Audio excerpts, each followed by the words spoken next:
I love conspiracy theories. There's something exciting about speculating about the unknown, something mesmerizing about unresolved mysteries, and of course, something exhilarating about the dangers of discovering the truth.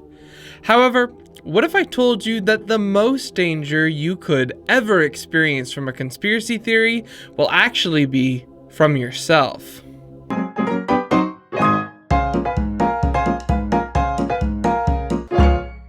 Before I begin, I think I should make a distinction between just having fun trying to solve a mystery and becoming a conspiracy theorist.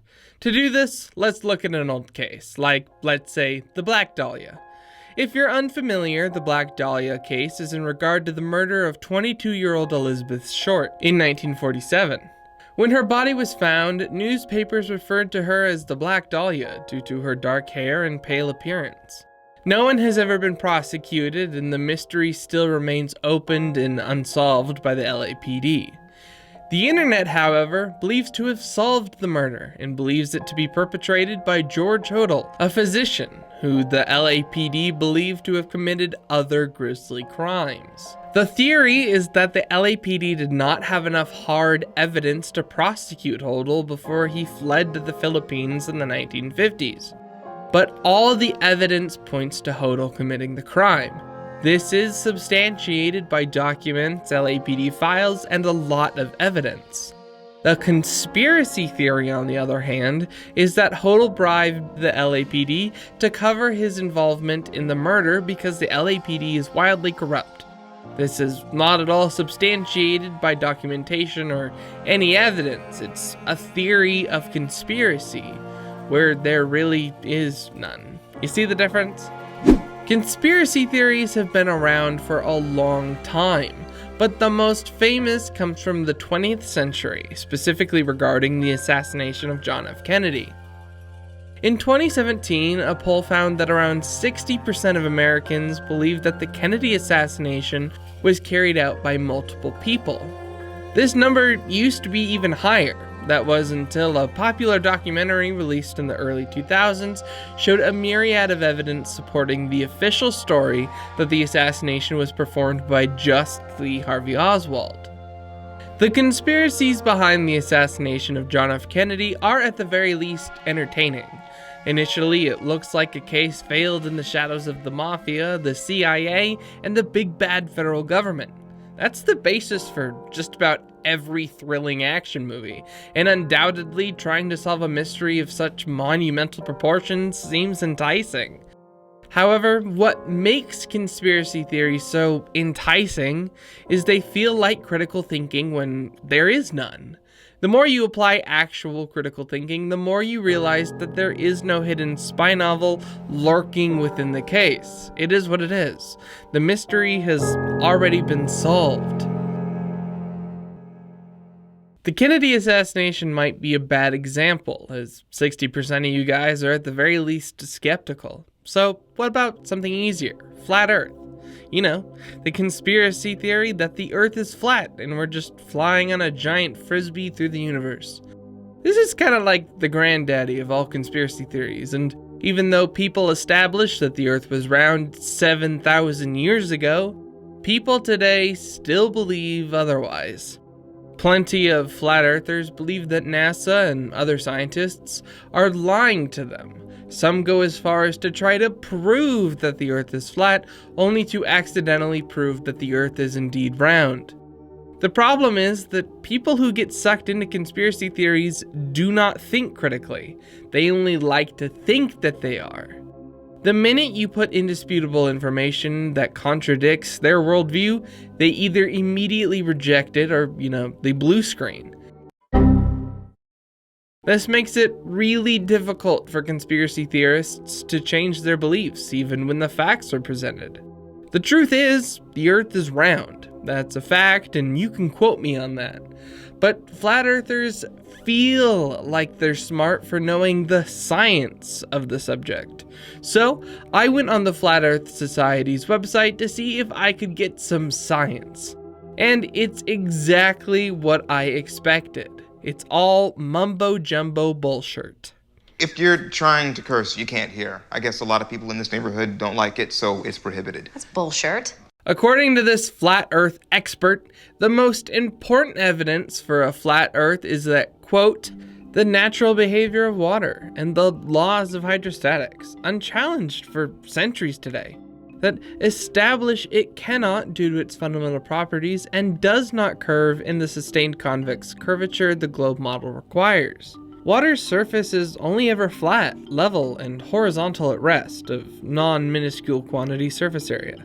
And the believed sphericity of water is in no way a part of empirical science. In fact, it would contradict it and violate many laws, like these in hydrostatics, for instance. If you're having a hard time following what he's trying to say, that's exactly the point. Flat earthers rely on this scientific mumbo-jumbo that they don't even really understand, and they use it to indoctrinate people into the Flat Earth Society. This is taking advantage of a human trait called BS receptivity. Basically, some people are more likely to buy into total and complete bullshit if the bullshit sounds more profound or educated. So, when a flat earther uses a lot of science words in a pseudoscientific way, it sounds profound and scientific, when in actuality, it's not really science. If you break down what he's trying to convey here in this quote, he's basically saying that water cannot exist on the Earth if the Earth is a globe because of the laws of hydrostatics.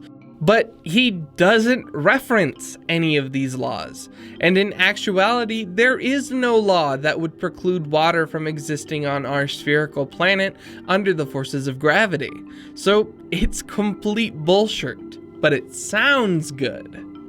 Conspiracy theorists truly believe that they know what they're talking about, and they truly believe that they have ascended intellectually.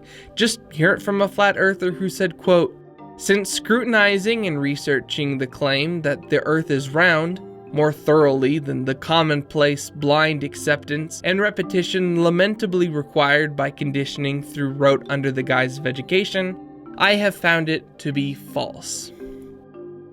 This guy truly believes that he has scrutinized the data and found that the Earth is flat. However, he doesn't reference anything or any data.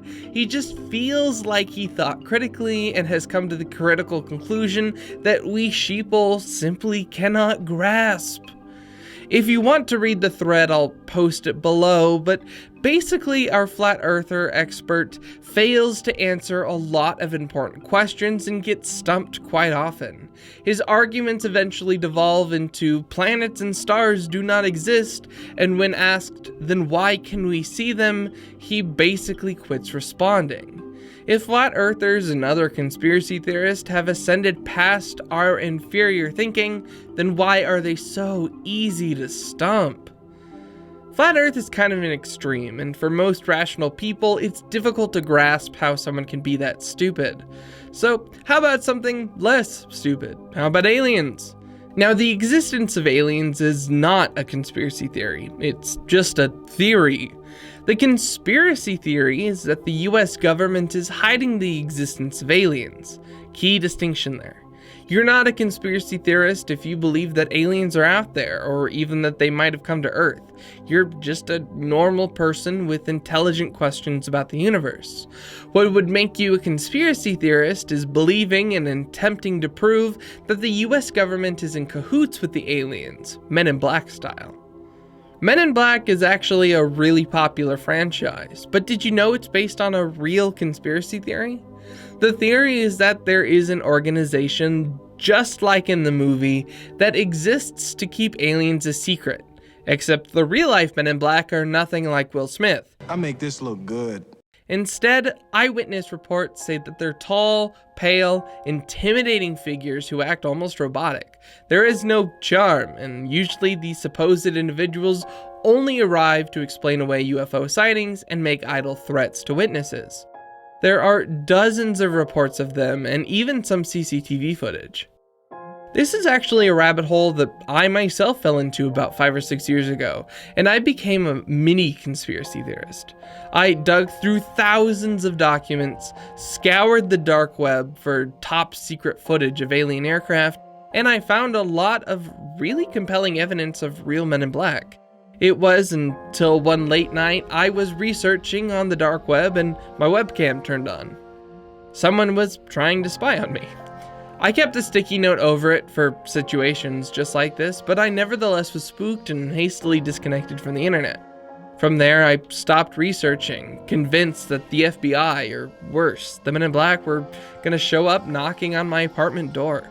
I was terrified for a few days, but I realized how silly I was being.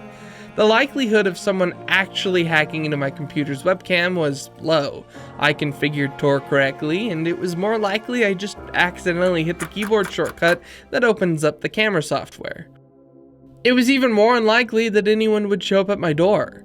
In this instance, my biggest threat to my well-being was actually just me.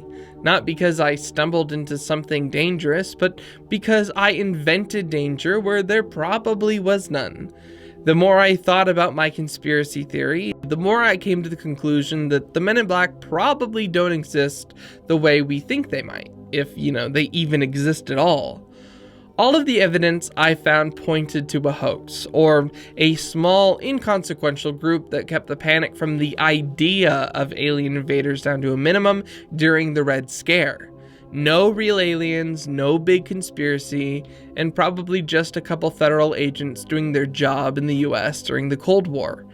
As soon as I took a step back, I realized I was being silly, and I quit worrying and I quit theorizing. However, some people don't think critically, as we saw with the Flat Earth guy, and some people get themselves into trouble thanks to conspiracy theories. A lot of conspiracy theorists are actually elaborate con artists who take advantage of people's gullibility. A relevant example is QAnon, the group who believes that the government is run by lizard people and that the left-wing government officials orchestrate crimes to hurt the American people and impose order. A lot of people have been hurt by QAnon, as family members who bought into the outrageous conspiracy have given thousands of dollars to, quote, help the cause, when in reality the money went right into the pockets of these elaborate con artists. Conspiracy theories have split families apart and ruined lives, not because of some big government scheme, but because of the way people have reacted to the fantastical information. At the end of the day, the only threat from conspiracy theories comes from you. How are you going to react to information that you passionately believe is true, when in reality it's not? How much money are you going to give to help the cause, when in reality the cause does not exist? What fears are you going to create? What danger are you going to put yourself in? If you're not careful, you're really only going to hurt yourself, and you'll be farther from the truth than before you even started. So keep in mind, though conspiracy theories are fun, they're designed to be exciting and enticing. They can suck you in if you're not careful. So just remember, it's fun to speculate, but ask yourself, am I actually thinking critically, or do I just feel like I am? Look for contradictory information. And most importantly, don't give money to anyone. Unless, it's like a registered charity where you can see what they do with their money. You can use websites like Charity Navigator or the Better Business Bureau for that. I'll post links in the description. And with that, that's it for this video. I didn't mention a lot of famous conspiracy theories, so I might do future videos on them in the future. That's what future video means. Anyway, if you like what you saw, please like this video, and if you want to see more content by me, please consider subscribing to my channel. I post a video just about every week, and there's plenty of content on my channel to choose from. You can also post in the comments below saying what you think I should do with my next video. And, I might actually do it.